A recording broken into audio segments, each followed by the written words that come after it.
જય માતાજી ફ્રેન્ડ્સ, કેમ છો બધા મજામાં? આજે એક નવી જ વિડીયો અને નવી જ માહિતી સાથે આપણા જે પૌરાણિક ગ્રંથની અંદર કહેવામાં આવ્યું છે કે પંચતત્વમાંથી જે ઉત્પન્ન થયેલી માતાઓ જે છે એને આપણે પાંચ સતી કહેવામાં આવે છે. હવે એ પંચતત્વ એટલે પહેલાં તો શું કે જે જળ, જમીન, આકાશ, વાયુ અને અગ્નિ, આ પાંચ તત્વોમાંથી જે ઉત્પન્ન થયેલી છે, જેને ગર્ભ ધારણ કરેલું નથી, કોઈ સ્ત્રી મારફે ગર્ભ ધારણ કરેલ નથી ને છતાં પણ એનો જન્મ થયેલો છે, એવી માતાઓની વાત કરીશું. પહેલી આવશે અહલ્યા, પછી આવશે તારા, મંદોદરી, સીતા માતા.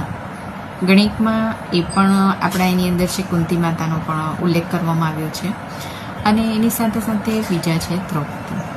હવે આ જે પાંચ માતાઓની પહેલાં આપણે વાત કરીશું અહલ્યા. અહલ્યા જે છે, અહલ્યા માતા એ ઋષિ ગૌતમ મુનિના પત્ની માનવામાં આવતા હતા અને એવું પણ કહેવામાં આવ્યું હતું કે પવન થકી એની ઉત્પત્તિ થઈ હતી, કોઈ સ્ત્રીએ ગર્ભધારણ કરેલું ન હતું. પછી કહેવામાં આવ્યું છે કે બ્રહ્માની જે માનસિક કલ્પનાથી એનું સર્જન કરવામાં આવ્યું છે. અમુક ગ્રંથની અંદર મૃદગલી શ્રીની પુત્રી માનવામાં આવેલી છે. હવે આપણે વાત કરીશું તારા.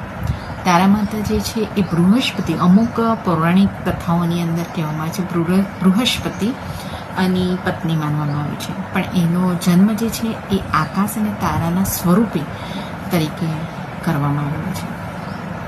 ઉલ્લેખનીય એ પણ છે કે એના માતા પિતાનો કોઈ ઉલ્લેખ થયો નથી. આ જ માતા અને આ જેના પિતાનો કોઈ ઉલ્લેખ જોવા મળે નથી.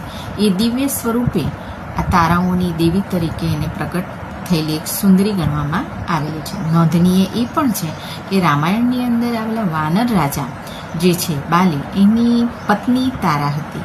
હવે એ જે છે વૈદ, વાનર સેનાના વૈદ જે હતા સુષેન, એની પુત્રી માનવામાં આવી હતી અને એને સમુદ્ર મંથનથી નીકળેલી માનવામાં આવેલી હતી, પણ બૃહસ્પતિની પત્ની ન હતી. આગળ નેક્સ્ટ વિડીયોની અંદર આપણે મંદોદરી, સીતા માતા અને દ્રૌપદીની વાત કરીશું.